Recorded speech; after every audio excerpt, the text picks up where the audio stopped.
A simple woman was mocked for being a civilian, for wearing a technician's badge instead of a flight suit, for daring to speak in a room full of combat pilots and commanders. They called her a janitor, told her to stick to light bulbs. One officer laughed that if she could survive his simulator gauntlet, he'd personally escort her off base with an apology. But she said nothing. She logged back in after hours, rewrote the impossible, and when 24 soldiers were stranded in a storm, no one else could fly through. She lifted off alone in a V-22 Osprey and brought every one of them home. The command center held its breath. The base fell silent, and when she landed, boots soaked in melting snow, the same pilots who once ignored her stood and saluted, not because she asked them to, but because they saw, finally, who she'd been all along. At 4:47 Lena's eyes opened 3 minutes before her alarm would buzz. She'd trained herself to wake early, to claim a quiet victory before the world demanded her invisibility. Slipping out of bed in her off-base studio, she dressed in layers of gray and black, functional clothes that wouldn't draw a second glance. By 5:20, she was moving through the halls of Redstone Air Base, her contractor badge swinging lightly as she passed beneath flickering ceiling lights that hummed like background noise to her thoughts. The simulator bay was silent, as it always was this early. She keyed herself into the diagnostics lab, the soft click of the door and the low whir of the systems powering up greeting her like old companions. 6 V-22 Osprey simulators stood in a row, each worth more than her entire life savings. Lena approached them with methodical care, beginning her daily checks: hydraulics, display sync, threat recognition latency. She never rushed, never missed a step. Inside her locker was a small photo, faded and curling at the edges. She barely glanced at it anymore, but she'd never taken it down. In it, a younger Lena stood beside her father, both in flight suits, grinning in front of a real Osprey. He'd trained her on instinct, not rules, told her she was born for the sky, not for proving herself to those who'd never fly. That was before the glitch during her final qual, before the radio insult that echoed through the control tower like gospel. Exactly why women don't belong in the cockpit, the instructor had muttered. Just loud enough. 8 years later, Lena calibrated the very machines that trained the men who replaced her. At 6:03, she adjusted the final parameter, her hands steady, her name unknown. The first time Lena saw Grayson, he was striding across the simulator bay like he owned the air inside it. Tall, broad-shouldered, with silver at the temples and mirrored aviators hanging from the front of his uniform. He looked every inch the war-hardened commander.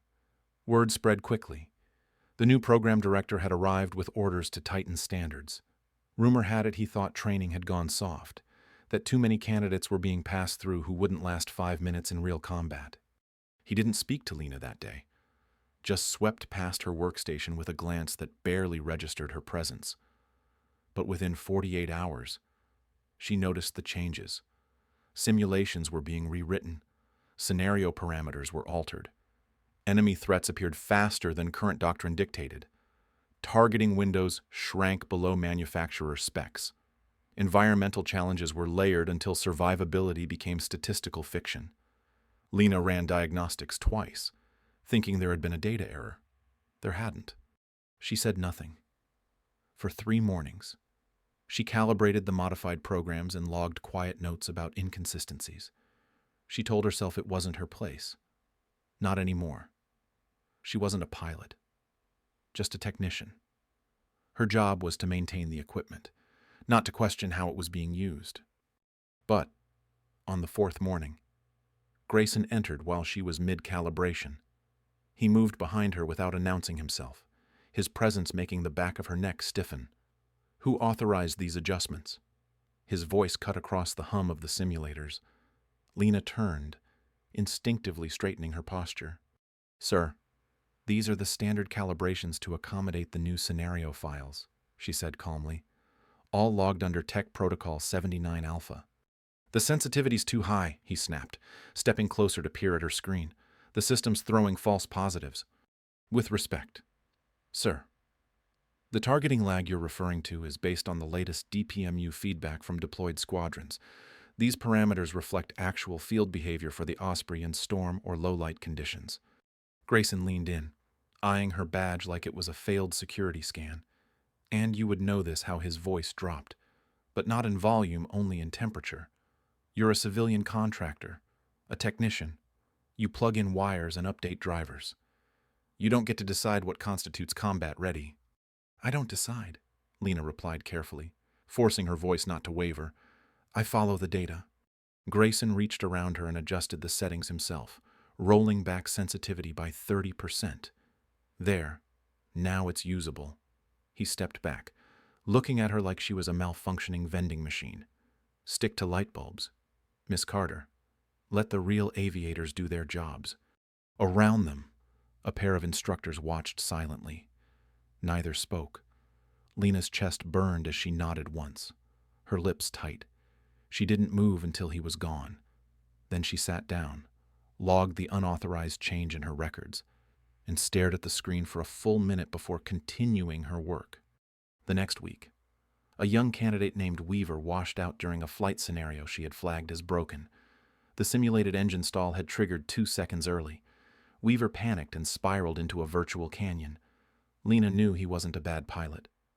She'd watched his progression. The issue wasn't him. It was the modified system. That night, after the last instructor logged off, Lena accessed his assigned simulator and quietly restored the default parameters. The next morning, Weaver retested. He passed with margin to spare. But someone had been watching. Grayson called a meeting that afternoon in the presence of 2 witnesses. Lena was already standing when he arrived, flanked by a base compliance officer and a clipboard-wielding civilian from HR. Sabotage, he said, without even a preamble. You altered a training simulation after it was approved. I corrected it. Lena said it was out of spec, unsafe. You are not authorized to override program controls, he snapped. You've violated 3 sections of technical operations code, and you've compromised the integrity of pilot assessments. He pulled her badge from his pocket, one she hadn't even noticed was missing from her desk, and held it up. This says, technician, not engineer, not pilot, not decision maker. Know your place. The badge dangled in the air, then was dropped into a plain envelope stamped with temporary suspension. He handed it to her as if it were a speeding ticket. Effective immediately. You're off active systems access pending psychological evaluation. Command believes your behavior indicates unresolved issues tied to your previous discharge. Until cleared, you're not to enter any sim bay or technical core. Lena didn't argue. Not because she agreed, but because she could already feel the eyes on her. Instructors. Assistants. Even the cleaning crew had paused. No one spoke up. No one met her gaze. She returned to her terminal, logged out with shaking fingers, and left the building without a word. Outside, the base was beginning to glow with soft sunlight cutting through the trees. It glinted off windshields and helicopter blades. The warmth didn't reach her. She stood for a moment on the concrete steps, envelope in hand, the reprimand inside like a weight pressing against her ribs. 8 years ago. They'd used a different set of words, but the message had been the same. This time, Lena promised herself, they wouldn't bury her quietly. Not again. The mirror room wasn't on any official base tour. Tucked behind a sliding steel door in the east wing of Redstone's Flight Evaluation Center, it resembled an observation bunker more than a lab. The walls were covered in glass and screens, each showing split telemetry feeds and data streams from classified-level flight simulations. Lena had been inside once, years ago, to reset a failing projector. She hadn't thought about it since. Until Micah led her there just after 1900 hours on a quiet Wednesday evening. He said little as they walked, only gesturing for her to follow. Micah was known across the base as the type who watched more than he spoke a test pilot, with multiple overseas tours. The kind of man whose approval came rarely but meant everything. When they stepped inside, the room was dark except for the flickering green light of a paused simulation replay. One screen displayed a topographical extraction run with complex terrain and degraded visibility. Another showed cockpit diagnostics trim control, vertical lift modulation, wind shear response far beyond standard pilot parameters. The data was perfect. No errors, no missed timing. Only one name blinked at the top: Pilot X. Micah crossed his arms and turned toward her. This was run 3 nights ago. Midnight cycle. Logged under a blank operator ID. You know anything about that? Lena's heart picked up. She considered lying. Then she looked at the screen again at herself in trace form, weaving through impossible gaps at speeds that made test software stutter, and something shifted in her. Not defiance. Exactly. Just the weight of hiding finally cracking. It was me, she said. Micah didn't react immediately. He picked up a flight log from the table and turned it toward her. The identifier Pilot X was circled in red.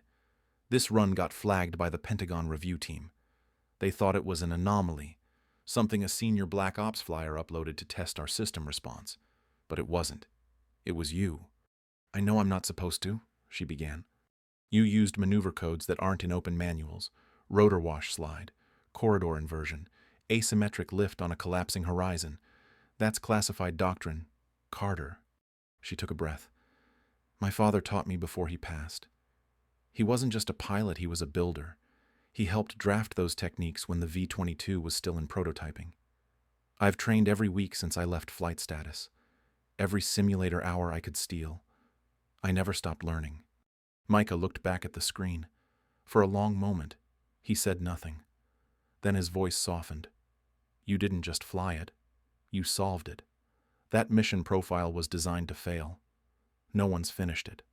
Until you. Something opened between them. Then respect. Unexpected and unspoken. Lena watched his shoulders drop a little, his suspicion easing into something else. I want to run a trial tomorrow night, he said. Black box sim. Different objective. I want you on the stick. No witnesses. No records. Just you and the system. She blinked. Are you serious? I don't think you're a technician, he replied. I think you're something this place forgot how to see. The next night, the mirror room was darker still. Micah had built the scenario from combat footage and real incident logs: an impossible storm, a trapped unit, and a corridor extraction with less than 2 meters of clearance on either side. Lena sat behind the controls as the countdown began, her hands settling naturally onto the yoke, her posture changing without thought. The simulator roared to life. Every adjustment came from instinct. Every moment unfolded like choreography. Rain blurred the screen. Terrain flashed past in ghostly outlines. She handled it all, never second-guessing, her body remembering what her badge said she wasn't allowed to do. 24 simulated troops, full recovery, 0 casualties. When the final rotor shut down and the screen faded to black, a single phrase appeared across the center monitor: mission complete, 100%. In the reflection on the glass, Lena saw her own face looking back, not as a technician, not as a failure, but as the person she had never stopped being. And beside her, Micah didn't say a word. He didn't have to. He'd seen what no one else had. She wasn't invisible anymore.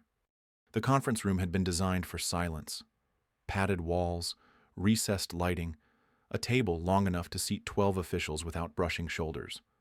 At 0900 sharp, Micah uploaded the data packet labeled Flight Analysis X into the central display terminal.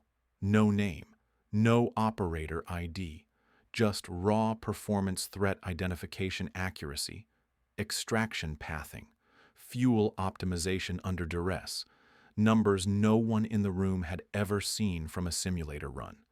When the footage played, a hush fell over the table. On screen, the V-22 Osprey banked through a mountain corridor with under 5 feet of clearance, navigating winds and threat systems with precision that looked choreographed.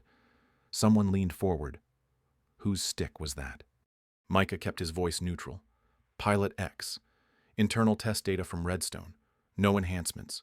Real-world configuration. Standard weather packages. Another officer, Navy by his uniform, let out a low breath. You're telling me this is from your standard simulator? That's not possible. It happened last Thursday, Micah replied.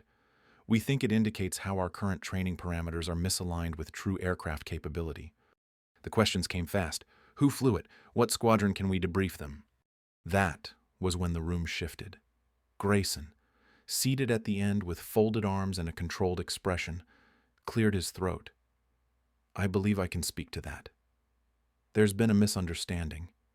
That session was conducted without authorization. It wasn't flown by a certified operator. He paused, letting the implications settle before continuing. The individual in question accessed simulator systems under a civilian credential. This represents a serious breach of classified protocols. Wait, one official asked. You're saying this wasn't flown by an active duty pilot? No, Grayson replied, barely hiding his agitation. It was flown by a contractor, a maintenance technician named Lena Carter. The room went silent. That evening, Lena returned from grocery shopping to find her phone flashing with a notification. System access suspended. Contact base command.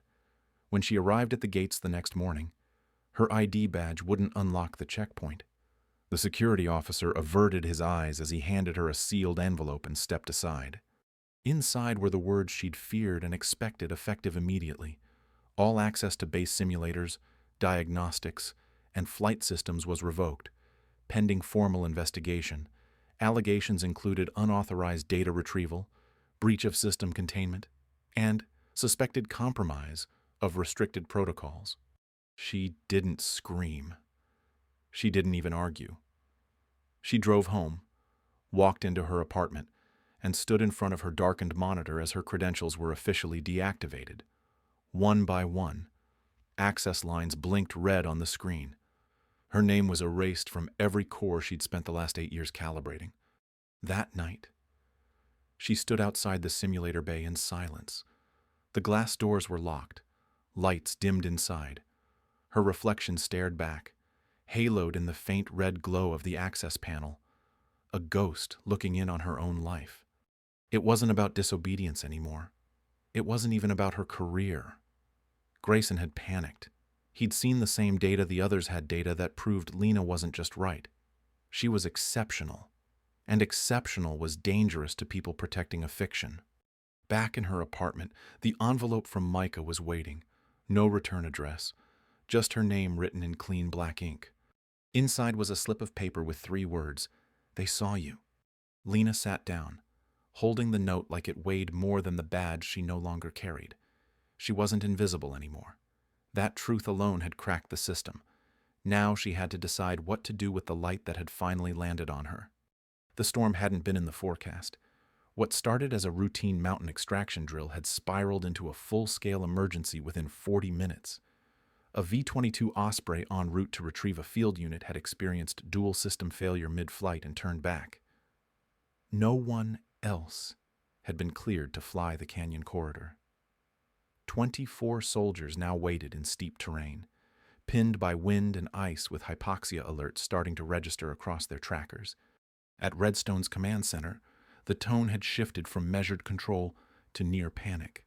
Emergency coordinators huddled around the situation displays, watching wind vectors surge and icing reports spike.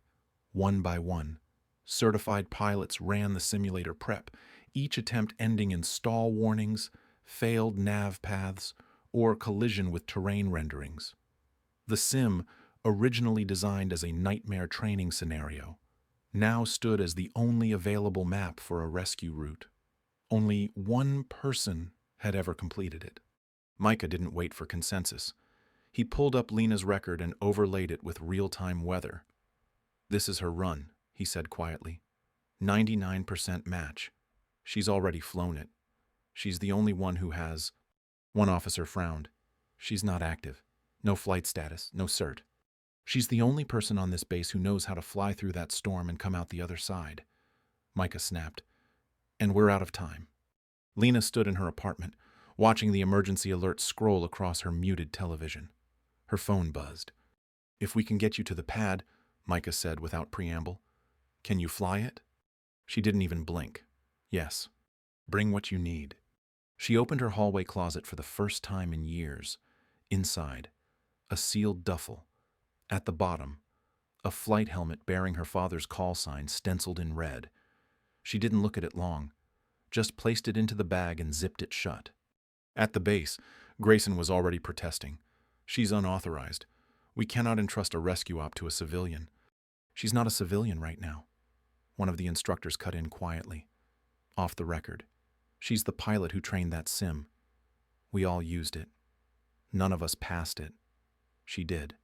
"Someone has to," Micah said again, softly. The phrase hung there. In the command center, radar monitors spun violently, tracking lightning clusters and gusts nearing 90 knots. Emergency prep crews scrambled down the runway as the final decision came through. Authorization granted. Lena arrived through the side gate, escorted by Micah and a silent security officer. No uniform, no rank. Just a woman moving with purpose toward a machine that had once been her whole life. Inside the V-22 bay, the aircraft waited, already spun up for emergency launch. Ground lights reflected across its cold hull, streaked with sleet. Lena paused just once, at the edge of the hangar doors. The sound of the storm beyond was deafening. Her bag slung over one shoulder, helmet in hand. She climbed aboard. The hatch sealed behind her with a quiet finality. For the first time in 8 years, Lena Carter sat where she belonged. And this time, she didn't ask for permission. The clouds swallowed the mountain range in sheets of gray and white, wind howling through narrow ridgelines like a warning. Visibility had dropped below 50 feet. Ice traced the windshield in delicate fractals as Lena dropped the V-22 into its approach corridor. No chase aircraft, no second pilot, just her, the machine, and the mission. She flew low beneath the radar ceiling, hugging the jagged terrain with inch-perfect precision. The Osprey's rotors fought the crosswinds, blades flexing against unseen gusts. Inside the cockpit, Lena's voice broke radio silence just once. "Command, I have visual on LZ Alpha. 12 personnel. Preparing for lift." On the command center monitors, icons began to shift. One by one, green lights returned for the first 12 stranded soldiers. Gasps escaped lips that had been clenched in silence for over an hour. Grayson said nothing. "She's going back," someone whispered. "She has to," Micah replied, eyes locked on the screen. "No one else can fly that path." The return leg was worse. Wind vectors had rotated, throwing new turbulence into the only navigable pass. As Lena banked the V-22 through the tight corridor, altimeter screaming and fuel reading critical, a voice crackled over the comms. "Abort. Repeat. Abort. Fuel margin insufficient." Lena didn't flinch. Her reply was quiet and clear. "They called for me." Those 4 words echoed through the operations center, stamped into the audio feed now archived for record. At LZ Bravo, 12 remaining troops waited in the freezing dark, flares burning low. The V-22 emerged from the cloud bank like a phantom. As it touched down and the ramp lowered, the soldiers moved fast, numb hands clinging to the frame, boots skidding on ice. Lena lifted off before anyone finished strapping in, calculating weight balance by feel. The return path was narrower now, wind unpredictable, alarms flashing as icing spread over the nacelles. But she didn't hesitate. Every scenario had lived in her body for years. At 0426, the V-22 touched down on Redstone's icy tarmac, engines coughing, fuel levels blinking red. All 24 soldiers disembarked limping, half frozen, but alive. The hangar lights were blinding after the storm. Lena powered down the engines with practiced grace, flipping switches in sequence until the rotor hum faded. When the cockpit went silent, she sat for a moment, helmet resting on her lap. The readout screen above the dash blinked once before fading call sign. Falcon. She climbed down the ramp alone. No salute. No music. Her boots left wet trails across the hangar floor. The helmet under her arm bore her father's sticker still, edges worn but visible. She didn't smile. She didn't wave. Grayson stood just beyond the line of ground crews, frozen in place. He didn't speak. Micah stepped forward. He didn't speak either, but his nod carried the weight of everything unspoken. One soldier began to clap, then another, then a dozen. By the time Lena crossed the hangar's edge, the sound had filled the entire bay. Not a roar, but something deeper, a recognition, a vindication. She had flown not because anyone let her. She had flown because no one else could. The morning after the rescue, Redstone Air Base looked different. The light felt clearer, the air sharper. People moved with a strange kind of reverence, quiet glances, subtle nods, whispered fragments of awe. Lena Carter walked the main corridor alone, but no longer unseen. Where silence had once met her passing, now came acknowledgement. A technician paused to open a door for her. An instructor saluted. A pilot whispered her name to a colleague. The briefing room was filled when she entered. Colonel Vera stood at the center, flanked by Micah and two ranking officers from the Pentagon. On the screens behind them, Lena's flight path from the rescue mission replayed in red and gold arcs. It was more art than data, every turn a brushstroke of precision under pressure. "Lena," Vera said, stepping forward, "you rewrote what we thought was possible, and you did it without ceremony or permission. On behalf of this base and the 24 people you brought home, we owe you a debt that can't be quantified." Lena gave a quiet nod. Micah approached next.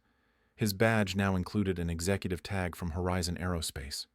"We've cleared an immediate opening for senior test pilot. Full clearance. Elite aircraft access. You can name your projects."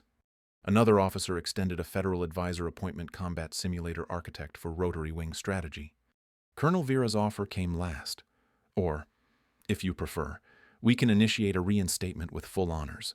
Return you to active status as flight commander, with backdated promotion. Lena looked at each of them, her face calm. "I appreciate every offer," she said, "but I'm not here to rise above the system. I'm here to make sure no one else gets pushed out of it the way I did." There was no need for further persuasion. They understood. Grayson was not present. Word had spread quickly, his authorization suspended, his clearance revoked. He had been escorted off base at dawn. No ceremony, no announcement, just silence. It was more final than punishment. Later that day, Lena returned to her old office in the simulator bay. The room had been cleaned, but her flight manuals were still in the corner, untouched. Through the glass, she saw a new class of trainees. Their voices filled the space she had once guarded in solitude. The recalibrated scenarios she had fought to implement now ran on every terminal. One of the trainees caught her attention, a young woman, maybe 20, with dark curls and a brow furrowed in focus. She was struggling but refusing to quit. Lena watched her rerun the sequence twice, hands steady on the controls. After the third failed landing, Lena stepped quietly into the room. The trainee looked up, startled. "Ma'am," she said, standing quickly. "Sorry. I'll clear out if you—" "You're exactly where you should be," Lena interrupted gently. The girl looked embarrassed. "I just can't get the crosswind rotation right. I know the theory, but—" Lena reached into her jacket and pulled out a weathered patch.